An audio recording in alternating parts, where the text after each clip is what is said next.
The smoke still clung to Zelda Harmon's clothes, 3 days after the fire had consumed everything she owned. And as she stood at the edge of Madisonville, Texas, watching the sun sink behind the pine trees, she wondered if the smell would ever leave her, or if it would mark her forever as a woman who had lost it all. She had arrived in this timber town 6 months ago with her father, full of hope and plans to open a bakery. But the fire that swept through their small wooden house had taken him and left her with nothing but the dress on her back and memories that burned hotter than any flame. The year was 1883, and Madisonville sat in the heart of Madison County, where the railroad had brought prosperity and growth, but also a transient population that cared little for a homeless woman with no family and no prospects. Zelda had spent the last 2 nights sleeping behind the general store, curled up against the wooden wall, jumping at every sound, terrified of what might happen to a woman alone in the darkness. She was 22 years old, tall and lean from years of hard work, with auburn hair that hung in tangled waves past her shoulders and green eyes that had lost their spark somewhere in the flames. Her father, Samuel Harmon, had been a baker in Louisiana, and they had traveled west seeking a fresh start after her mother died. Now she had nothing and no one, and the townspeople who had been friendly enough when she had a home, and a father now crossed the street to avoid her pitying gaze. "You cannot stay here," Mrs. Patterson from the boarding house had told her yesterday, her voice not unkind but firm. "I run a respectable establishment. I cannot have a homeless woman loitering about. It drives away customers." Zelda had nodded and moved on, too tired and grief-stricken to argue. She had tried to find work, but every door closed in her face. No one wanted to hire a woman with no references, no family, and no place to stay. The few coins she had earned washing dishes at the saloon had gone to buy a small loaf of bread that she had made last 2 days. Now, as darkness approached again, she felt the weight of despair settling over her like a heavy blanket. She had considered leaving town, but where would she go? She had no money for train fare, and walking alone through the Texas wilderness seemed like a death sentence. "You look like you could use a hot meal." The voice startled her, deep and rough like gravel, and she spun around to find a man standing a few feet away. He was enormous, easily over 6 feet tall, with broad shoulders that strained against his worn cotton shirt and arms thick as tree trunks. His hair was dark brown, almost black, hanging past his collar, and a full beard covered the lower half of his face. But it was his eyes that caught her attention, pale blue like a winter sky, and surprisingly gentle for such a fierce-looking man. "I do not have any money," Zelda said quickly, taking a step back. She had learned to be wary of men offering things to desperate women. "Did not ask if you did," he said, his voice carrying no threat, only a matter-of-fact tone. "Asked if you could use a hot meal." "Why would you offer that to a stranger?" He shifted his weight, and she noticed he carried himself with the ease of someone completely comfortable in his own skin. "Name is Owen Xavier. I live up in the hills, come down once a month for supplies. Heard about the fire that killed Samuel Harmon. Heard his daughter survived but has nowhere to go. You knew my father, met him a few times. Good man, made decent bread." Owen looked uncomfortable, as if small talk did not come naturally to him. Figured his daughter deserves better than sleeping behind the general store. Heat flooded Zelda's cheeks. "You know about that. Whole town knows. Most just do not care enough to do anything about it." He gestured toward the main street. "There is a restaurant that serves a good stew. Let me buy you dinner and we can talk." Every instinct told Zelda to refuse, to maintain what little dignity she had left, but her stomach growled loudly, betraying her hunger. She had not had a proper meal since before the fire, and the thought of hot food made her mouth water. All right, she said quietly. Thank you. They walked in silence through the dusty streets of Madisonville, past the saloons already filling with railroad workers and timber men looking to spend their wages, past the dry goods store and the bank. The restaurant was a small establishment run by a German couple, and the smell of cooking meat and fresh bread nearly made Zelda's knees buckle. Owen guided her to a corner table and ordered 2 bowls of beef stew, fresh bread, and coffee.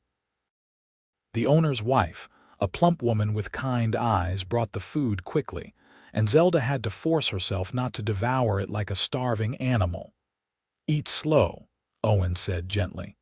It will make you sick if you rush. She nodded, taking smaller bites, savoring the rich flavor of the stew. It was the best thing she had ever tasted, though that might have been the hunger talking. "What do you do in the hills?" she asked after she had taken the edge off her appetite. "Trap mostly. Hunt. I have a cabin about 10 miles north of here up in the forest. Live alone, prefer it that way." He paused, seeming to choose his words carefully. "It is not an easy life, but it is honest work. I make enough selling pelts and meat to get by." "You are a mountain man," Zelda said, and it was not a question. She had heard of such men, solitary types who preferred the wilderness to civilization. "Some call me that, I just call myself Owen." He looked at her directly, those pale blue eyes steady and calm. "I have a proposition for you, Miss Harmon. Hear me out before you answer." Zelda's hand tightened on her spoon, but she nodded. "I need help," Owen said bluntly. "Winter is coming in a few months, and I need to prepare. Need to smoke meat, tan hides, gather and preserve food. It is too much work for one person if I want to do it right. I also need someone who can cook decent food. I am tired of my own cooking, and I never learned to bake bread." "You want to hire me?" Zelda asked, hope and suspicion warring in her chest. "Want to offer you a trade. You come to my cabin, help me with the work. In exchange, you get food, shelter, safety. I will pay you a small wage too, enough that by spring you will have money to start over, maybe open that bakery your father wanted." "Why would you do this for a stranger?" Owen was quiet for a long moment. "My mother was widowed when I was 15. My father died in a logging accident. Town we lived in turned their backs on her. She died that winter, cold and alone, because no one would help. I was away working a timber crew, did not find out until I came back." His jaw tightened. "I cannot help her now, but I can help you." The honesty in his voice touched something deep in Zelda's heart. She studied him carefully, looking for signs of deception or hidden motives, but all she saw was a lonely man offering practical help. "What are the terms?" she asked. "What would you expect from me?" "Honest work, nothing more." "I have a cabin with 2 rooms. You would have your own space. I am not offering anything improper, Miss Harmon, just work and shelter." He met her eyes. "I give you my word as a man that you would be safe with me." Zelda thought about her alternatives. She could stay in Madisonville and likely end up in a situation far worse than what Owen proposed. She could try to walk to another town and possibly die along the way, or she could take a chance on this strange, rough man who seemed to genuinely want to help. "I accept," she said finally. "When do we leave?" "Tomorrow morning, first light. I will be at the general store at dawn with my wagon and supplies." They finished their meal in more comfortable silence, and Owen paid the bill before walking her back toward the edge of town. He did not ask where she was staying, and she did not volunteer the information, still embarrassed about her circumstances. "Get some rest," he said when they parted. "It is a long ride up to the cabin." Zelda watched him walk away, his broad back disappearing into the darkness, and for the first time in 3 days, she felt something other than despair. She felt hope, fragile and tentative, but real nonetheless. That night, she slept behind the general store again, But this time she dreamed not of fire but of forests and fresh starts. Owen Xavier was true to his word. As the first pink light of dawn touched the sky, Zelda saw him pull up in front of the general store in a sturdy wagon pulled by two large horses. The wagon bed was loaded with supplies, sacks of flour and sugar, crates of canned goods, tools, and other provisions she could not identify in the dim light. "Morning," he greeted her, his voice carrying clearly in the quiet street. "You ready?" Zelda nodded, suddenly nervous. She had no belongings to bring, nothing but the clothes she wore and the fear that she was making a terrible mistake. But what choice did she have? Owen climbed down and offered his hand to help her up into the wagon seat. His hand was rough with calluses, warm and solid, and she felt a strange flutter in her stomach at the contact. She settled onto the wooden seat, and Owen took up the reins. "It will take most of the day to reach the cabin," he said as they started moving north, leaving Madisonville behind. "We will stop around midday to rest the horses and eat." The town fell away quickly, replaced by forest. Pine trees towered on either side of the rough trail, and the morning air was cool and fresh, carrying the scent of earth and green growing things. Zelda had spent most of her life in towns and cities, and the vastness of the wilderness both frightened and awed her. "It is beautiful," she said softly. "It is home," Owen replied, and she heard the love in his voice. "Takes some getting used to if you are not accustomed to it, but there is peace here you cannot find anywhere else." They rode in silence for a while, the only sounds the creaking of the wagon, the steady clip of horse hooves, and the calling of birds in the trees. Zelda studied Owen from the corner of her eye, trying to understand this man who had appeared in her life like an answer to a prayer she had not spoken. "How long have you lived in the mountains?" she asked. "Going on 8 years now. Left civilization after my mother died, could not stand being around people for a while. Came out here to trap and I just never left." He glanced at her. "Gets lonely sometimes, but it is better than the alternative." "What alternative?" "Pretending to be someone I am not. Fitting into a world that does not make sense to me." He shrugged those massive shoulders. "Out here, things are simple. Hunt what you need, work hard, respect the land. No politics, no gossip, no people judging you for things beyond your control." Zelda understood that better than he knew. She had felt the weight of judgment these past few days, seen the way people looked at her with pity or contempt. "You ever see other people?" "Sometimes. There are a few other trappers and hunters in these hills. We help each other out when needed but mostly keep to ourselves. Occasionally, I run into some of the Tonkawa people who still hunt in these woods. Good folks, taught me a lot about surviving out here." He paused. "You will meet some of them eventually. They trade with me sometimes." As the morning wore on and the sun climbed higher, Zelda felt herself relaxing slightly. Owen was not much of a talker, but his silence was comfortable, not oppressive. He occasionally pointed out landmarks or wildlife, teaching her about the forest in his quiet, patient way. Around midday, they stopped in a clearing near a small creek. Owen unhitched the horses and let them drink and graze while he built a small fire and heated coffee in a battered pot. He shared thick slices of salt pork and hard biscuits with Zelda, apologizing for the simple fare. "Once we get to the cabin, we will have better food," he promised. "I have a smokehouse with venison and a cold cellar with vegetables. Not fancy, but filling." "It sounds wonderful," Zelda said honestly.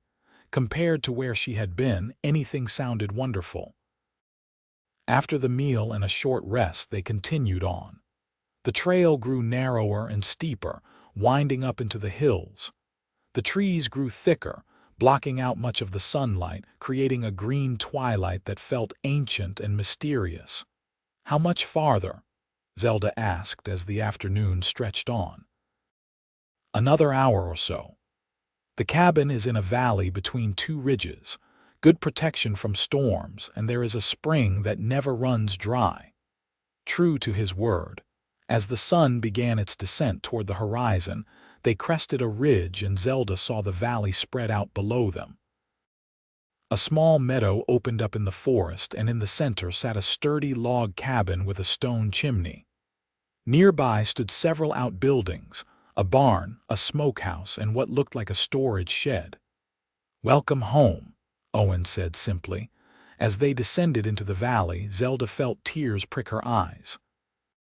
The cabin looked solid and safe, surrounded by the forest like a secret waiting to be discovered. Smoke curled from the chimney. Wait, no, there was no smoke. She realized she had imagined it, wanting so badly for this place to feel like home. Owen pulled the wagon up in front of the cabin and climbed down, stretching his back with an audible crack. He came around to help Zelda down, and she found herself standing in front of her new home, uncertain what to do next. "Let me show you around," Owen said, seeming to sense her hesitation. "Then we will unload the wagon and get you settled." The cabin was larger than it looked from outside. The main room held a stone fireplace, a rough-hewn table with benches, shelves lined with supplies, and a small kitchen area with a cast-iron stove. Everything was neat and organized, though clearly the home of a bachelor. Through a doorway, Zelda could see one bedroom with a large bed covered in furs. "That is my room," Owen said, then gestured to another door. "This will be yours." The second bedroom was smaller but still generous, with a narrow bed, a dresser, a small table with a wash basin, and a window that looked out over the meadow. The bed had a thin mattress and a single blanket. "I know it is not much," Owen said, sounding almost apologetic. "But I will bring in more blankets and furs. We will make it comfortable." "It is perfect," Zelda said, and meant it. After sleeping on the ground, this small room felt like luxury. They spent the next hour unloading the wagon. Owen carried the heavy sacks of flour and sugar as if they weighed nothing, stacking them neatly on the shelves. Zelda helped organize the smaller items, learning where everything belonged. She noticed how well stocked the cabin was, how prepared Owen seemed for anything. "You said you needed help preparing for winter," Zelda said as they worked. "What exactly needs to be done?" "Plenty. I need to hunt and preserve enough meat to last through the cold months. Need to finish tanning the hides I have been collecting. Need to gather wild plants and roots, make sure the cabin is properly sealed against drafts, chop enough firewood to last till spring." He wiped his brow with the back of his hand. "Usually I barely manage it all. This year, with your help, we can do it right." "I've never done any of those things," Zelda admitted. "I can cook and bake, but hunting and tanning hides, I know nothing about that. I will teach you. You are smart enough to learn." He said it with such confidence that Zelda almost believed him.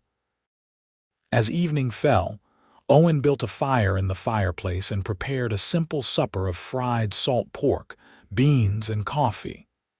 They ate at the rough table, and Zelda felt the exhaustion of the day catching up with her. "You should rest," Owen said, noticing her drooping eyelids. "Tomorrow we will start getting you properly outfitted. You need better clothes for living out here, boots and other things." Zelda looked down at her dress, still smelling of smoke, her thin shoes worn through at the soles. "I cannot pay for new clothes. Consider it part of your wages. You cannot work properly dressed like that." He stood and went to a trunk in the corner, pulling out several thick blankets and what looked like a bearskin. "Take these for your bed. Nights get cold up here, even in summer." She accepted the blankets gratefully and retreated to her small room. The bed was harder than she was used to, but infinitely better than the ground. She wrapped herself in the blankets, breathing in the scent of pine and wood smoke, and felt something tight in her chest finally loosen. She was safe. She had shelter. She had work and purpose. For the first time since the fire, Zelda allowed herself to cry. But this time the tears were not just for loss, but also for relief and the possibility of healing. The days fell into a rhythm that was both exhausting and healing. Zelda woke each morning to the sound of Owen moving around the cabin, building up the fire, starting coffee. She would rise and help prepare breakfast, simple fare of cornmeal mush or fried eggs from the chickens Owen kept in a coop near the barn. After breakfast, Owen taught her the skills she needed to survive in the wilderness. He showed her how to identify edible plants, how to preserve meat by smoking and salting, how to scrape and tan hides until they were soft and supple. His patience surprised her. He never raised his voice or showed frustration when she made mistakes, just quietly corrected her and showed her again. "You are doing well," he said one morning as she successfully scraped the membrane from a deer hide without tearing it. "Most people give up after the first try. This work is not easy." "I do not have the luxury of giving up," Zelda replied, focusing on her work, but she felt a flush of pride at his praise. Owen had been true to his word about providing clothes. He had sewn her 2 simple dresses from sturdy cotton fabric, practical garments that could withstand hard work. He had also traded with a passing trapper for a pair of good leather boots that fit her reasonably well. Zelda felt more capable in these clothes, more suited to her new life. As the weeks passed, she learned that Owen was a man of few words but many depths. He had taught himself to read and kept a small collection of books that he treated like treasures. In the evenings, after supper, he would sometimes read aloud by the fireplace while Zelda mended clothes or prepared food for the next day. His voice, so rough in normal speech, gentled when he read, and she found herself looking forward to these quiet moments. She learned that he was 30 years old, had been born in Tennessee, and had worked as a logger before becoming a trapper. He had a dry sense of humor that occasionally broke through his serious demeanor, making her laugh in surprise. She also learned that he was incredibly strong and capable. She watched him fell trees with an axe, each swing precise and powerful. She saw him track a deer through the forest, moving with surprising quietness for such a large man. He could fix anything, build anything, and solve any practical problem with calm efficiency. But more than his skills, Zelda came to appreciate his kindness. He never made her feel weak or useless, even when she struggled with tasks. He always shared his food equally, never taking more than his fair portion. He respected her privacy and never entered her room without knocking. In all ways, he kept his promise that she would be safe with him. One afternoon in late July, about a month after Zelda's arrival, Owen announced they would be hunting deer. "I need your help," he explained. "One person can hunt alone, but 2 can do it better. You can help me track and carry." Zelda felt nervous but also excited. She had never hunted before, but she trusted Owen to keep her safe. They set out before dawn, moving quietly through the forest. Owen had given her a knife to carry and taught her basic safety rules. He moved through the trees like a shadow, reading signs in the forest that Zelda could barely see: a broken twig, a hoofprint in soft earth, marks on tree bark where a buck had rubbed its antlers. After several hours of patient tracking, Owen held up his hand, signaling Zelda to stop. Through the trees, she could see 3 deer grazing in a small clearing. Owen slowly raised his rifle, took careful aim, and fired. The shot echoed through the forest, and one of the deer dropped while the others fled. "Good, clean shot," Owen said with satisfaction. "No suffering." They worked together to field dress the deer, and though the process made Zelda's stomach turn at first, she forced herself to watch and learn. This was survival, and she would not look away from it. "You did well." Owen said as they loaded the deer onto a travois he had constructed. Not everyone can handle this part. My father used to say that if you benefit from something, you should understand where it comes from, Zelda replied. If I am going to eat this deer, I should be willing to participate in the process. Owen looked at her with something like respect. Your father was a wise man. They dragged the deer back to the cabin, and Owen taught Zelda how to butcher it properly, how to use every part. Nothing was wasted. The meat was cut into portions for fresh eating, smoking, and drying. The hide was stretched for tanning. Even the bones were saved to make tools and soup stock. As they worked side by side, their hands bloody from the task, Zelda realized she felt more alive than she had in years. This life was hard and sometimes brutal, but it was honest. She knew exactly what was required of her, and she could see the direct results of her labor. Thank you, she said suddenly, looking at Owen across the work table. He glanced up, surprised. For what? For giving me this chance. For not judging me. For teaching me instead of just doing everything yourself. She wiped her hands on her apron. You saved my life, Owen Xavier. Something flickered in his pale blue eyes, an emotion too quick to identify. You are saving your own life, Zelda Harmon. I just provided the opportunity. But Zelda shook her head. You provided more than opportunity. You provided hope. That evening, as they ate fresh venison steaks cooked over the fire, Zelda found herself studying Owen when he was not looking. She noticed the way firelight played across his features, softening the harsh lines of his face. She noticed how his hands, so large and rough, moved with surprising delicacy when he handled his books. She noticed the way he sometimes looked at her when he thought she was not paying attention, his expression unguarded and almost hungry, though not in a threatening way. Zelda recognized that look because she had begun to feel something similar when she looked at him. Attraction, yes, but also something deeper. Admiration, respect, affection. Owen had seen her at her lowest point and had not turned away. He had offered help without demanding anything in return. He treated her as an equal partner in this wilderness life they were building together. She was falling in love with the mountain man, and the realization both thrilled and terrified her. August brought heat that hung heavy even in the mountain valley.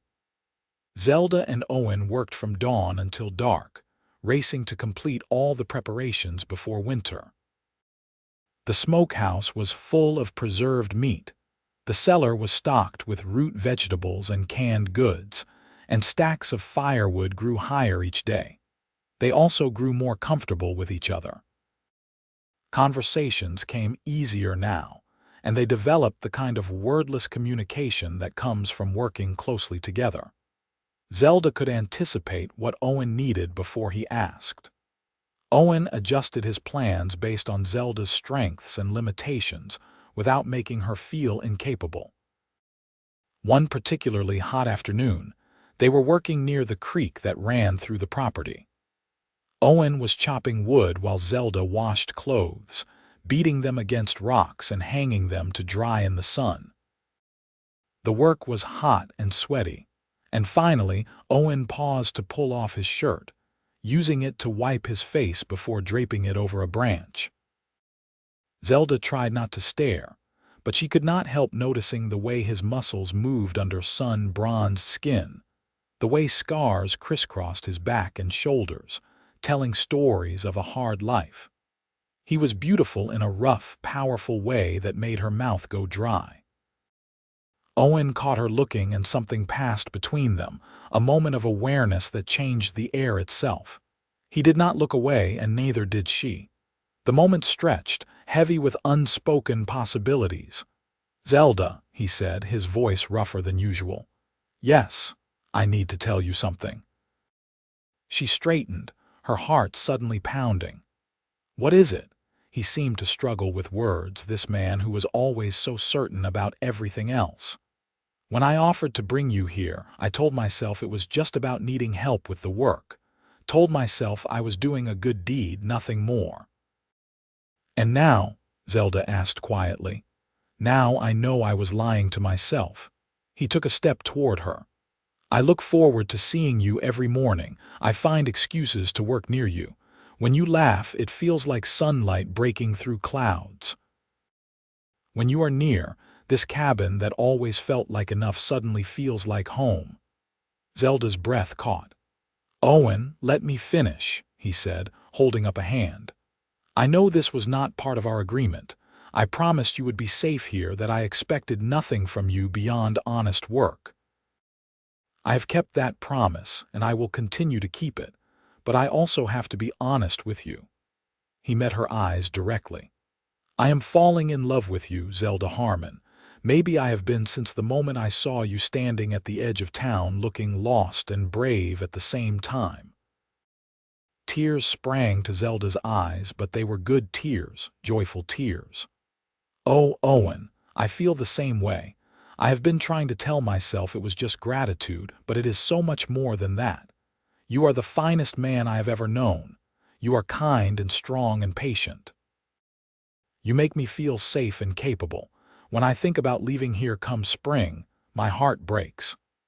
Owen closed the distance between them in 2 long strides, and suddenly his hands were cupping her face, gentle despite their size and roughness. Then do not leave. Stay with me, be my wife. Build this life with me, not as a worker but as a partner. Yes, Zelda breathed. Yes, I will marry you. He kissed her then, and it was nothing like the few kisses she had experienced before. This kiss was passionate and tender, full of promise and need. His arms came around her, and she felt surrounded by his strength, protected and cherished. When they finally pulled apart, both breathing hard, Owen rested his forehead against hers. I will make you happy, he promised. I will work every day to make sure you never regret this choice. I could never regret choosing you, Zelda said, meaning it with every fiber of her being. They spent the rest of the afternoon planning their future. Owen wanted to marry as soon as possible, but Zelda insisted on waiting until they could go back to Madisonville and have a proper ceremony, small but legitimate. I want to marry you in front of witnesses, she explained. I want our marriage to be legal and recognized. I want to stand beside you proudly and let the world know I chose you. Owen's expression softened. Then that is what we will do. We can go down to town next month after we finish the harvest work. We will find a preacher and make it official. That evening, their relationship shifted. They still slept in separate rooms. Owen insisted on maintaining propriety until they were married, but the air between them hummed with new intimacy. They held hands across the dinner table. They stole kisses while working. They talked about the future, about the children they might have, about growing old together in this mountain valley. Zelda felt as if she had been given a second chance at life. The fire had taken everything from her, but from those ashes had risen something beautiful and unexpected. She had found love in the wilderness with a man who saw her true worth. September arrived with cooler nights and the first hints of autumn color in the trees. The preparations for winter were nearly complete, and Owen announced it was time to go back to Madisonville. We will take the wagon down, get married, pick up some supplies, and be back within 2 days, he said. I do not like leaving the cabin unattended for long, but this is important. They set out on a cool morning, the journey down the mountain passing quickly as they talked and planned. Zelda felt nervous about returning to the town where she had been so desperate and lost, but she was returning transformed. She had skills now, confidence, purpose, and love. When they arrived in Madisonville, people stared. Zelda, in her practical dress and sturdy boots, riding beside the mountain man, looked nothing like the desperate, homeless woman who had left months ago. She sat tall and proud, her hand in Owen's, and met those stares with calm dignity. Owen drove straight to the church, a small white building on the edge of town. The preacher, a kindly older man named Reverend Thomas, listened to their request with a warm smile. "I remember you, Miss Harmon," he said. "I heard about the fire. I am glad to see you landed on your feet." "Thanks to Owen," Zelda said, squeezing his hand. "Well, any man who rescues a lady in distress and wins her heart is all right in my book. When would you like to marry?" "Today, if possible," Owen said. "We need to get back to the cabin before dark tomorrow. Today works fine. Let me get my wife to serve as a witness and we can proceed." The ceremony was simple but beautiful. Zelda wore her best dress, and Owen had cleaned up and combed his hair. When the preacher asked if she took Owen to be her husband, Zelda's voice rang out clear and strong. "I do." And when Owen said the same words, looking at her with those pale blue eyes full of love and promise, Zelda felt her heart might burst with happiness. "I now pronounce you husband and wife. You may kiss your bride." Owen kissed her tenderly, and when they pulled apart, the preacher's wife was wiping tears from her eyes. "You make a fine couple," she said. "May God bless your union with many years of happiness." They signed the marriage certificate, making their union legal and binding, and Owen carefully folded the document to take home. They spent the night at the boarding house, Mrs. Patterson's eyes widening when Owen requested a single room for himself and his wife. And for the first time, Zelda shared a bed with Owen as his wife.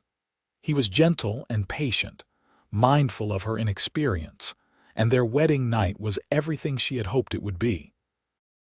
Afterward, lying in his arms, Zelda felt complete in a way she never had before. "I love you," she whispered into the darkness. "I love you too," Owen replied, his voice rumbling in his chest beneath her ear. "Always will."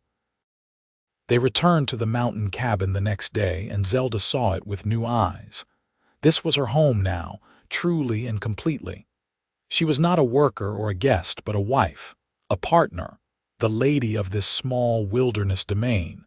The next few weeks passed in a haze of happiness. They worked together during the day and came together as husband and wife at night, learning each other's bodies and hearts.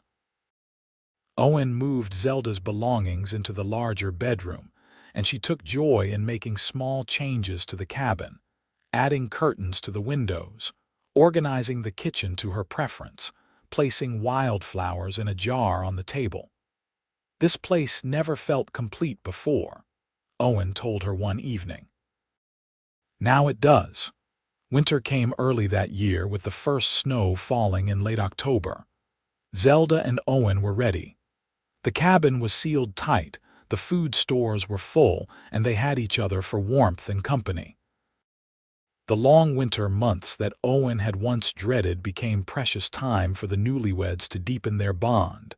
They played cards by the fireplace. Owen taught Zelda to read better, and she taught him some of her father's recipes. They talked for hours about everything and nothing. They made love slowly and passionately, exploring the physical expression of their emotional connection. On Christmas Eve, Owen surprised Zelda with a gift he had been secretly working on. A rocking chair he had crafted from oak, smooth and beautiful. "For when we have babies," he said, looking almost shy. "Figured you would want somewhere comfortable to sit with them." Zelda threw her arms around him, crying happy tears. "It is perfect. You are perfect." "Not perfect," Owen said, holding her close. "Just a man who loves his wife more than anything in this world." Winter finally released its grip in March, and the world began to wake up. Green shoots pushed through the melting snow, and birds returned to sing in the trees. Zelda discovered she was pregnant in early April, and Owen's joy was so complete that he lifted her and spun her around despite her laughing protests. "A baby," he kept saying, as if he could not quite believe it. "We are having a baby." "You are going to be a wonderful father," Zelda assured him, and she meant it. Owen's capacity for love and care had already transformed her life. She could only imagine what kind of father he would be. As her belly grew over the following months, Owen became even more attentive, taking on extra work so Zelda could rest. He spoke to their unborn child every night, his hand on her stomach, telling stories and making promises. "I will teach you to hunt and fish," he would say. "We'll teach you to read and think for yourself. We'll make sure you know right from wrong and never have to be ashamed of who you are." "What if it is a girl?" Zelda teased. "Then I will teach her all those things and also teach her to be strong and independent like her mother," Owen replied seriously. "Any child of ours will know their worth, boy or girl." In late November, a year and a half after the fire that destroyed her old life, Zelda went into labor. Owen had arranged for a midwife from a neighboring valley to come stay with them, a Tonkawa woman named Gentle Rain, who had delivered countless babies and knew exactly what to do. The labor was long and difficult, and Owen paced outside the bedroom door like a caged bear, jumping every time Zelda cried out. Finally, as dawn broke on a cold November morning, a baby's cry rang through the cabin. Gentle Rain opened the door, smiling. "You have a son, Owen Xavier." A strong, healthy boy. Owen rushed in to find Zelda exhausted but glowing, holding a small bundle wrapped in soft cloth. His son had a shock of dark hair and was wailing lustily, announcing his arrival to the world. "He has your lungs," Zelda said with a tired laugh. "And I think your stubbornness too. He took his time getting here." Owen sat carefully on the edge of the bed, staring at the tiny person they had created. His hand, so large it could easily encompass the baby's entire head, reached out to gently touch the soft cheek. "Hello, little one," he said softly. "I am your papa. I have been waiting to meet you." The baby quieted at the sound of his voice, and Owen looked at Zelda with wonder in his eyes. What should we name him? They had discussed names but never settled on one. Now, looking at her son, Zelda knew exactly what felt right. "Samuel," she said. "Samuel Owen Xavier, after my father and his." Owen's eyes grew bright with unshed tears. "Samuel, yes, that is perfect." Their son grew strong and healthy, and Owen proved to be exactly the father Zelda knew he would be: patient, loving, and devoted. He fashioned a cradle board in the Tonkawa style so Samuel could be carried safely while they worked. He sang to his son in a surprisingly gentle voice, nonsense songs that made Zelda smile.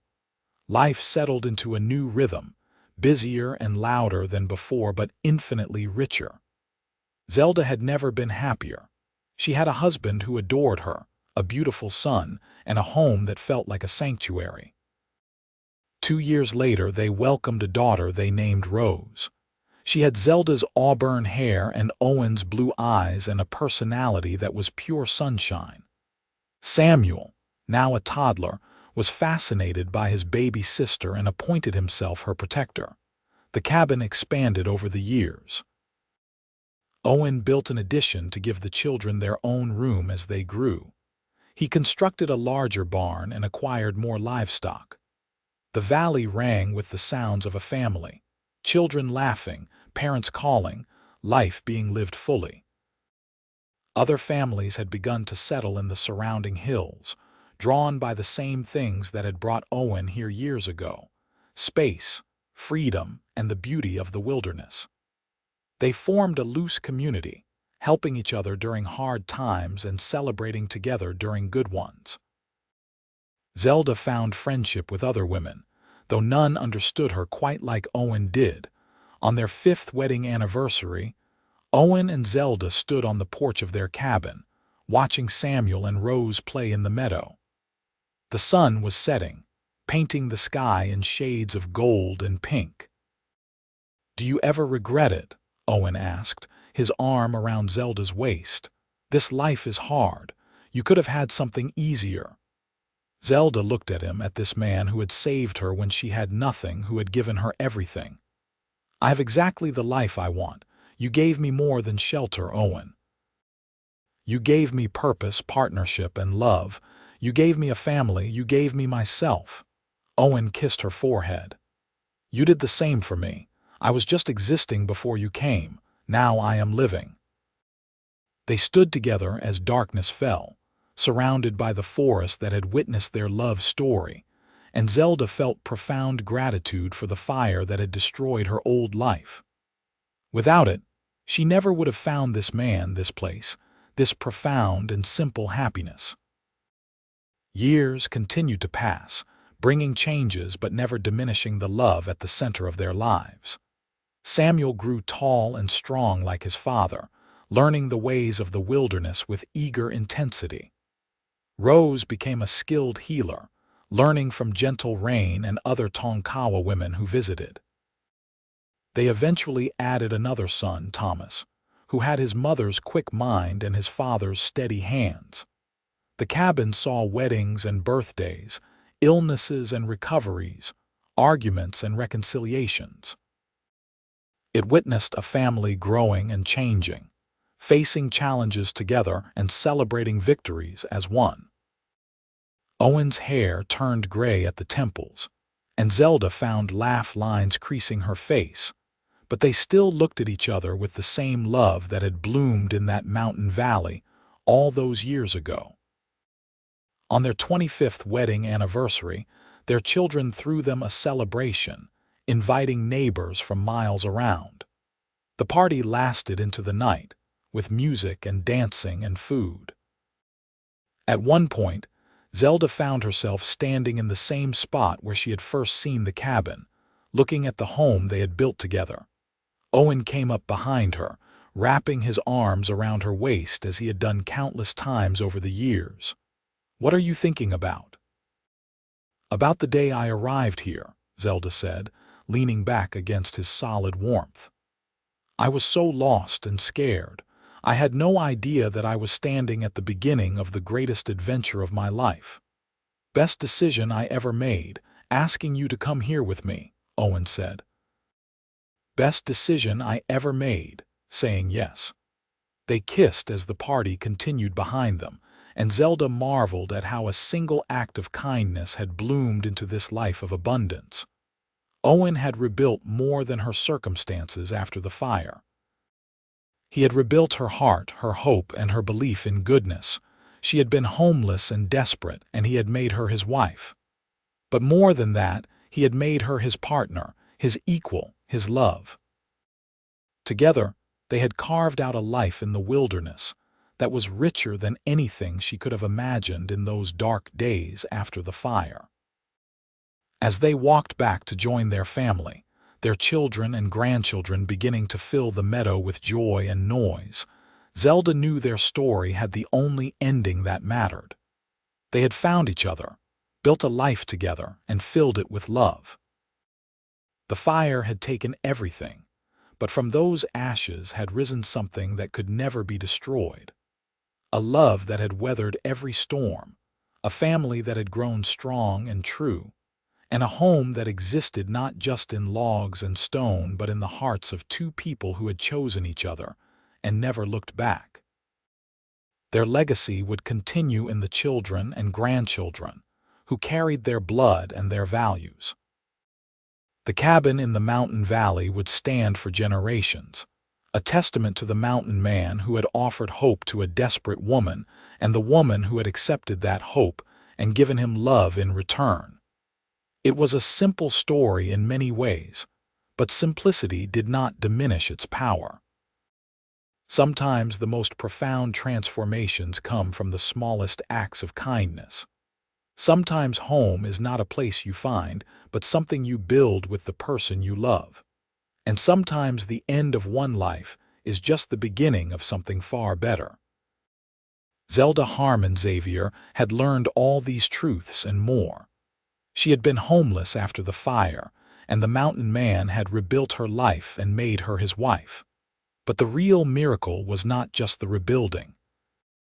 It was the love that had grown in this wild, beautiful place, as natural and strong as the forest itself, enduring through seasons and years, a love that would outlast them both and echo through the generations to come. As the stars came out over the mountain valley and the party continued into the night, Zelda looked around at everything they had created and knew beyond any doubt that she was exactly where she belonged, with exactly the person she was meant to be with, living exactly the life she was meant to live. The story that had begun in desperation and fear had become one of hope, love, and triumph. And that, Zelda thought as Owen took her hand and led her into a dance, was the best possible ending she could have asked for.